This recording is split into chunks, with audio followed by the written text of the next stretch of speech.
Hey, what's up mga kabowlers? Maligayang pagbabalik sa aking channel. Halina't pag-usapan natin ang balitang LeBron James sa Golden State Warriors matutuloy next season. At ang balitang Klay Thompson to Lakers tinapos na. Tara na't pag-usapan natin yan dito sa Basketball Hotshots.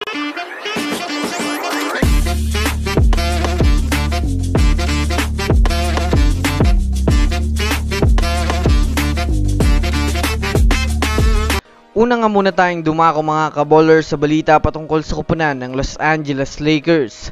Sa kasalukuyan nga po mga kabowlers ay maugo nga po sa social media ang usap-usapan kay Klay Thompson na maaaring mapunta sa kupunan ng Los Angeles Lakers. Alam naman nga po natin sa ngayon mga kabowlers na wala pa nga pong inilalabas na update sa contract extension ni Klay Thompson sa Warriors. Kaya painit nga po mga kabowlers ang mga balita patungkol sa kanya na posibleng lumipat sa ibang kupunan dahil sa pagpasok niya sa free agency ngayong darating na summer. Sa katunayan mga kabowlers, marami nga pong mga NBA insider ang inililink siya sa Lakers at Miami Heat. Katulad na lamang mga kabowlers ni Shams Charania ng The Athletics. Pero kung susumadayan natin mga kabowlers ng mabuti, malabo ngang mangyari mga kabowlers na bitawan si Klay Thompson ng Warriors. Lalo pat malaki nga po ang pakinabang nito sa team. Samahan pa natin mga kabowlers na may nabanggit nga ito mga kabowlers dati pa na hindi niya nakikita sa kanyang sarili mga kabowlers na maglalaro siya sa ibang kupunan. Kaya masasabi nating napakalabo nga po mga kabowlers na mangyari ito.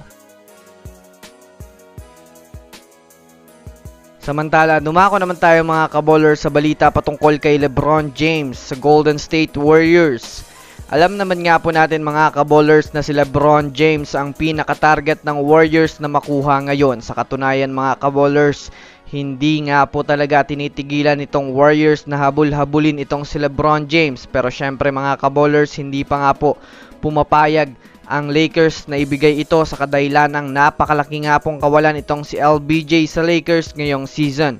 Ngunit ayon nga po sa inilabas na teorya ng mga ESPN analyst, malaki nga daw mga kabowlers ang posibilidad na mangyari ang paglipat ni LeBron James sa Warriors dahil na rin mga kabowlers kapag hindi nga daw magkampiyon ngayon ang Lakers ay posibleng iwanan na talaga ito ni LeBron James ang Lakers, lalo pat alam naman nga natin mga kabowlers na matagal na nga pong gustong makakampi ni LeBron James si Stephen Curry. Kung susumadayan nga natin mga kabowlers, malaki nga po ang potensyal na makakuha si LeBron James ng ikalima niyang singsing kapag nakakampi niya si Stephen Curry dahil na rin naman mga kabowlers sa nasa stage pa sila ngayon ng kagalingan pa sa NBA. So yun lamang mga kabowlers, yun lang naman na pag-uusapan natin ngayon. Pindutin na ang subscribe and hit nyo na rin ang notification bell para sa mga susunod na updates sa mundo ng basketball. Again, this is Basketball Hotshots. Thanks for watching.